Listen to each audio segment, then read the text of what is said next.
born in Britain. Because long back, birthright was decided by where you were born. Okay? So, where are you born? Yeah, if you're born in Zimbabwe, you're what? Yeah, Zimbabwe.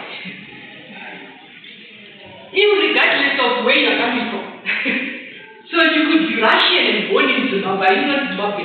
If we then give that example of birthright, where you are born, that is your nationality, or that is where you are coming from. Okay?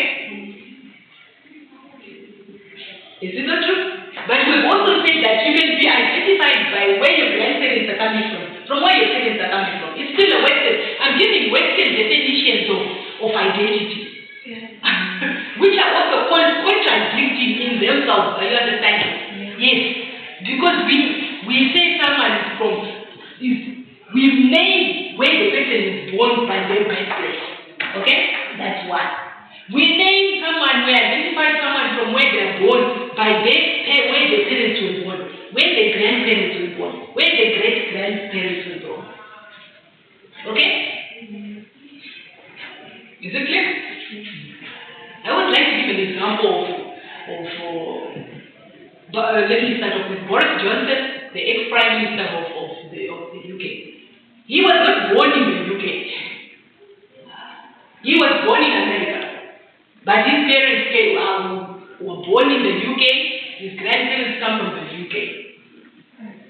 But he was able to be prime minister because he was able to use that my parents were British, my grandparents are British, therefore I am also British. And you can claim British citizenship. I see it. You can claim British citizenship through your grandparents. They got ancestral. You can claim it through ancestral heritage. You might not have been born in the UK, you might not be British, but they will ask, who of your parents are British? Your grandparents, great-grandparents, they even say to parents, grandparents, great-grandparents. Are you understanding? Okay? So we say by right way. We say it through your parents. Okay? Then there is another definition. Okay? You can just be born elsewhere. You come. Okay? You stay in a country, you can become a citizen of that country and have the right to everything. Is that true? Yeah. Yes. And sometimes it does not even, sometimes the question is really, it does not even have to be, you can come when you are 50. 5 years, 10 years, you can become a citizen, right? You can come when you are 2 years old. 5, 10 years, you are a citizen. Last question is, who's got greater strength of citizenship? Because you all were not born there. You all came, one came when they were younger, one came when they were older, one came when they were 50, 60, one came when they were 2 years, 3 years, one came when they were 10 years old.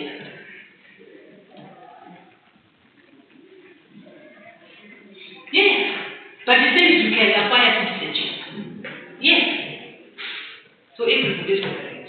Are you understanding? So you become. So are you understanding what I'm saying? Yes. So even the definition of what constitutes you to be African is too broad. It's too difficult. There are so many factors. Are you understanding? Yes. Is it clear? And sometimes it has nothing even to do with your parents. Your parents are from another country, you come here, or your parents are from another country. I can give for an example. I am Zimbabwean, okay? My daughter is British. I am not British. I don't have British citizenship. I am Zimbabwean. I got a Zimbabwean citizenship. My daughter was born in Britain. She is British. But she was not British because she was born there. When you went to the UK, before they changed the law, when you were born there, it didn't matter whether the parent was citizen or not. The fact that you were born there, you were automatically a British citizen. It's like in America. The Americans, it does not matter whether the parent is illegal is an illegal immigrant as long as the child is born there. That child is American. I can go in Britain and give birth to let me tell you, that didn't apply when I gave birth to my daughter 20 years. Okay? Before it was like that. Then they changed because they experienced a lot of people flying. These were Nigerians that were flying. The ones who were rich, they would fly. While pregnant, would give birth, would fly maybe around 5-6 months pregnant, would stay in the UK, give birth to their children in the UK, would go back with them to Nigeria. Then the child has got what? British citizen. So they changed it. So when I gave birth to my daughter, one of the parents had to be British. So her father is British now. Okay? He's Ugandan, born in Uganda. Okay? Left Uganda at 12 years old. Okay? And been there in the UK since then. So she got her citizenship through her own father because the father is British. So she's there? She's there now. But I used to say with her, she's there. She's still high school there. Okay? So are you understand? So they changed the law. Okay? You have to have one parent has to be of that citizen. And sometimes now allow what? Dual citizenship. Okay? Like Zimbabwe now is allowing children to have dual citizenship. Okay? Because I think children were being born in foreign countries and some foreign countries were not allowing them dual citizenship. So they said, no, you can have dual citizenship. Okay? That is Africanism. We're not even touched to dressing. We're not even touched to food. What we've looked at was food and language, ethnic languages. Dressing, but to all countries here. And to be very also when you talk of language, okay? When the settlers came in, the official language was now English, was now French, depending on who you were colonized. So even when we talk of language, we write final exams in what? In another language. Okay?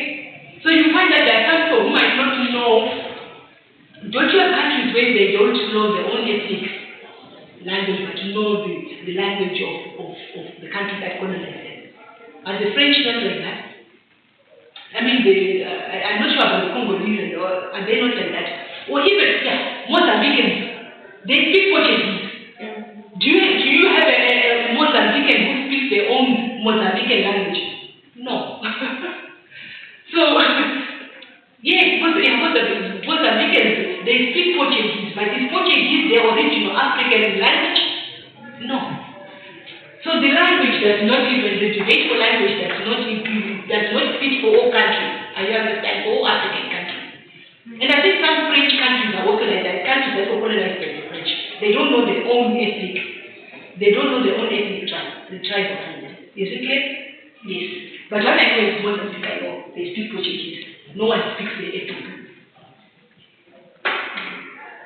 language. Okay? Is it clear? So even with language, we talked about that. Dressing, do we have traditional African language? I mean, do we have traditional dress? In Zimbabwe, we don't have the traditional African traditional attire. We don't have. Which African countries have traditional dress? Nigeria, South Africa, for special events like getting married, funerals, they wear the traditional outfit. Which other countries? Maybe the Ghanaians. Yeah. So that is more of what? The western part of Africa. What about the northern part? Do they have?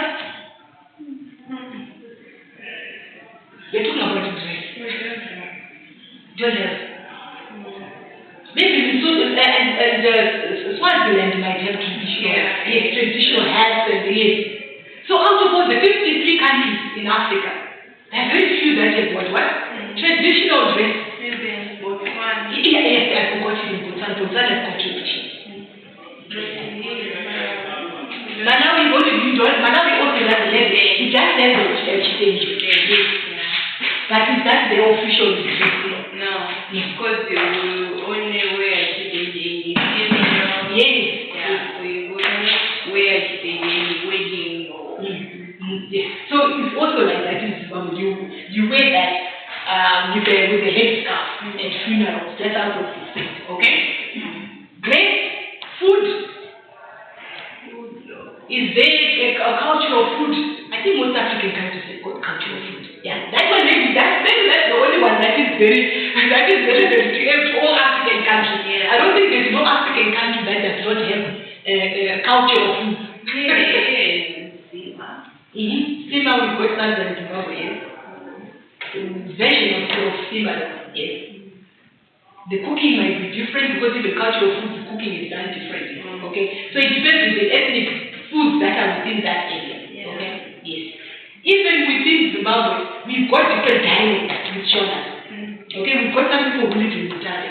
They will eat certain foods. We've got the Ndebele, we've got the Tongas, we've got different tribes. They also eat within Zimbabwe, we've got different ethnic groups that also eat different types of food. Are you understanding the very complex sequences? Okay? Yes. Yes, so I think that one will be done. There's no one definition of what African is. And that definition does not classify everybody. It does not include everybody. Even traditional food. There are people born in Africa who do not like the traditional food.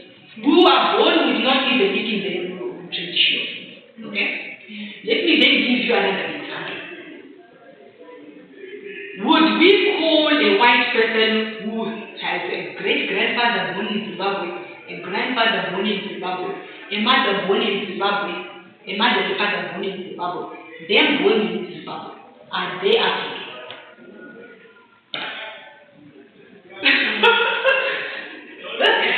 They're African. If they are, why are you saying they're African? What definition are you using that they are African? They are great. All of them are born in Africa. So they're African, yeah. So the fact that we say the Africans should have black skin, dark skin is not apply to still African. Or you said what? No, you've got to say they are African. I agree that they are African because if we talk of definition where they have been born and how many generations they have been there. And we're defining your birthright from your ancestral or from your birth where you've been born. Yes. Okay? Is it clear? Yeah. But if we then talk about the skin, then it's a different issue. Okay? Then we need to talk about culture of food. Are they eating the culture of foods of that country? Yes. Okay? Understood. Okay? So how do we tell that one belongs to an African tribe? We've already talked about it. Through the food, the language, their race, the skin color, okay? We also say through what? Through being born, the birthright, or through ancestral birthright, lineage, okay? We also say there are also other factors. Migration also would determine, okay, whether that person belongs to that continent or not. Is it clear? Yeah. It's very clear. How were African communities set up historically and socially? A long time ago. Maybe from your parents, how were they telling you that they were set up?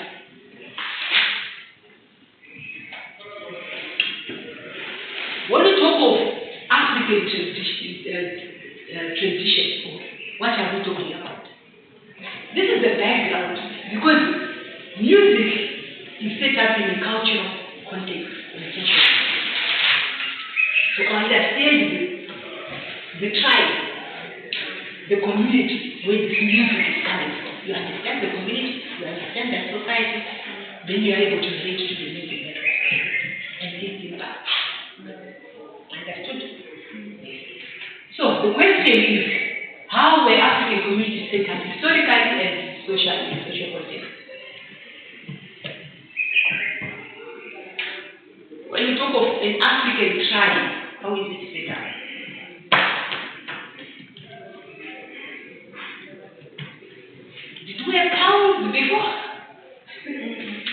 reserves, which are called villages. Okay? Okay? So, and what else?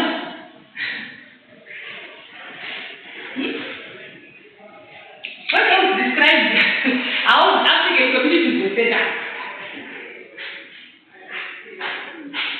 Group of people living in what? In villages, okay? So groups of people.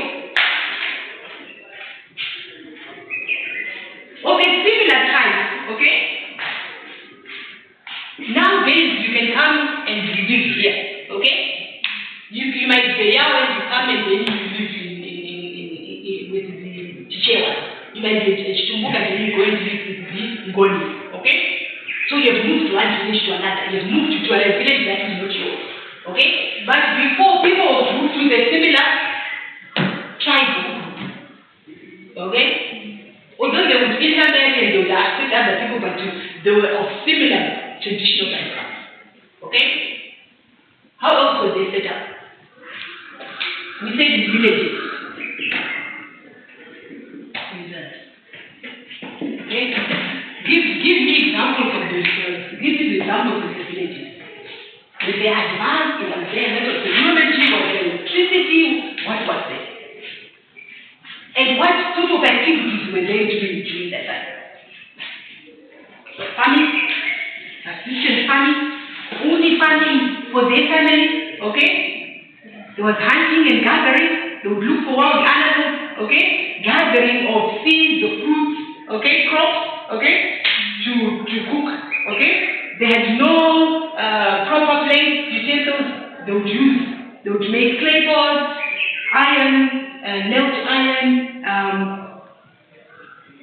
and it actually goes far back. Ostrich shells, tortoise shells that they would use as plates and put food there. Okay? What else was happening?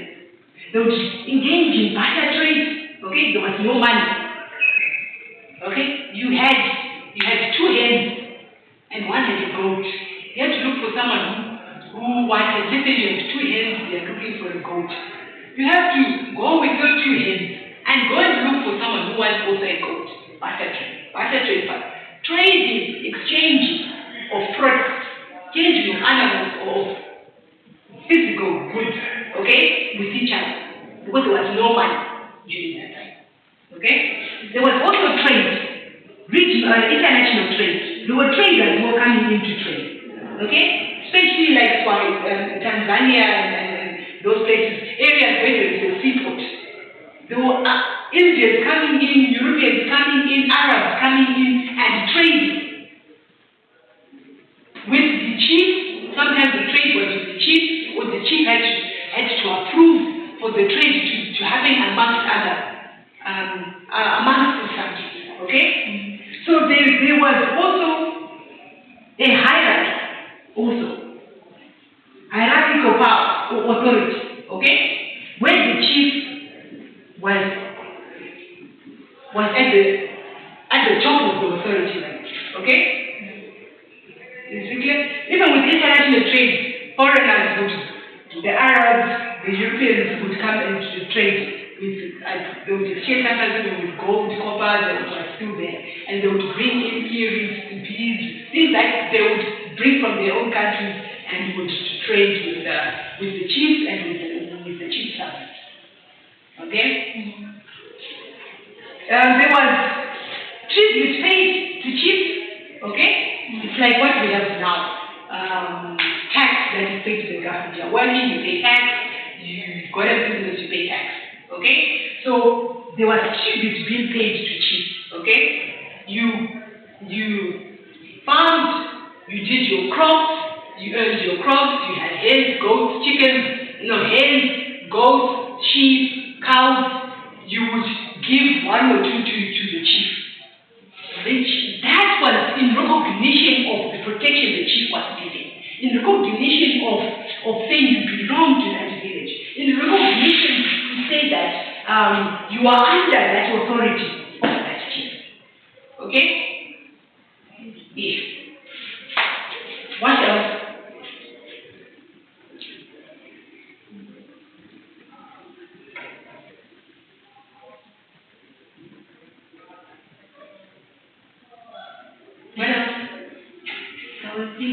Slaves. That was it. Yeah, slaves. Yeah, slaves. Slaves were slave trade. Okay? The slave trade that took slaves from Africa and went to the Caribbean, to other and European places to go and work in the plantations, in the mines. Okay, initially the trade started off with Indians. Then I think they realized that the Indians were very weak, were very not strong in manpower. They decided to move and decided to look for blacks. Because blacks were resistant, blacks were hardworking, blacks were resistant to any climate. Okay? So they decided to shift and change Hutu, take a place. Based on, yes, it's true, it's a very good history, but based on the resistance and the bravery that was it. They would say that if you took a male black, they got few diseases, they would die less, at least reduce the battle for a long time before they died. Okay? So there was a slave trade. Okay? Then it was abolished. Then because of the abolition of slave trade, they realized, okay, we now don't have black workforce. Okay? Let's now go into Africa and settle there and then try and still get them to work for us. Okay? Yes. So, yes, even chiefs and slaves. although people don't want to talk about that. They will say, because what used to happen with this, I don't know if it was slaves sometimes, but like for example, if the community did not like the way that person worked, or there was accusations of something, or there was a war, okay? Slaves were also taken to war. Let's say there is an invasion, the chief invades, and kills almost everybody, the survivors, the women and the children, they bring them into the community to make them what? Okay, to work for them. And sometimes they give the options of those who they went for in battle to say, okay, we've won this battle, now you need to either stay here, you are still my subject, but you are going to contribute and pay tribute while you are still here. We are not taking you with us to our village, but you are staying here, you are still going to give us, some tribute towards either helping you or invading you or taking over. Okay? Anything else? So if there was an economic structure also, this barter trade is business. Farming is economic organization. Politically, we are talking about the role of the chief, and then the title chief, the sub-chief, and then we're also talking about military regiments, and military army. They trained men, they went into, they trained men and was going to battle. Okay? So when we talk of African communities, they were founded on an economic structure, economic organization, political organization, social structure. Okay? We had different classes of groups within even the ethnic tribe. Okay? The chief and his family, then the sub-chief, okay? And their family, okay? And then we also then had later on when they started doing, merchant trading, the traders, even the ironsmiths, the ones that would melt iron, now had their own class. Okay? Then we had the normal ordinary people who were subjects. Okay? So there was hierarchy. Okay? Is it okay? Yes. So that's the structure of the African community. Now we're looking at African traditional music. Within this structure, this organization, how was then music incorporated? Okay? Politically, in political organization, when there was a war, okay, before a war, before an invasion, okay, warning of a war, music was, drums were beaten, okay? Horns, they used to horn also. Elephant tusks, okay? To warn of danger, to warn the subjects that there was war coming, okay? To warn subjects that the war has ended, to entertain subjects while they were at war, to frighten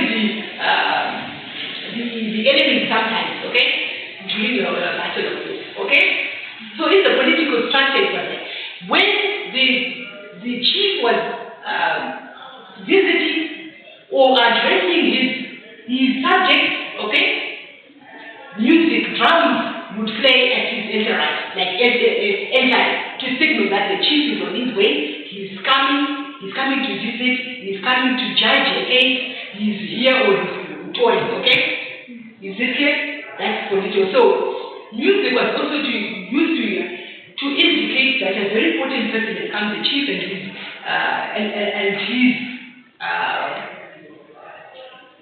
associates or people who are within within his compound, okay, within his own political structure. Is it clear? That's political. Okay. Socially, okay, in social organization, how was music done? Okay, during hunting and gathering, they would sing, okay, as they go hunting, they would also drum, okay, they would sing sometimes, chant maybe to scare away the animals, okay? Yes. What else? As they were doing their chores, those women, because work was divided up into gender. Males hunted, females were the ones who looked for food, plowed, and those plowed would be done by men, okay? But the cooking was divided, would be done by women and children. Okay? Especially women. Is it possible for the day? What time is it? Both of you look really tired. What time is it? Half two. Okay. Yeah, I think. Only the day next week. We'll send from Africa tradition. Okay? But if you understand the background, if you need to understand the background, then you understand that. So yes, you can go in. Yeah. Okay? But don't forget to bring those musical videos. Yeah. But you want to see the Northern. yeah. So Northern Africa, Eastern Africa part, Southern African part. You can choose any one or two countries from there. Okay, Eastern part, Central part. The 5 different parts of Africa. Okay? Yeah. And this scenario that I'm describing, it is like that now in Europe, it's like that. The internet is, all continents are now internet. It's not only the scenario that is in Africa, it is now worldwide because of migration and because of internet and different countries and society. Okay. I think let's call it a day. Yeah. Thank you.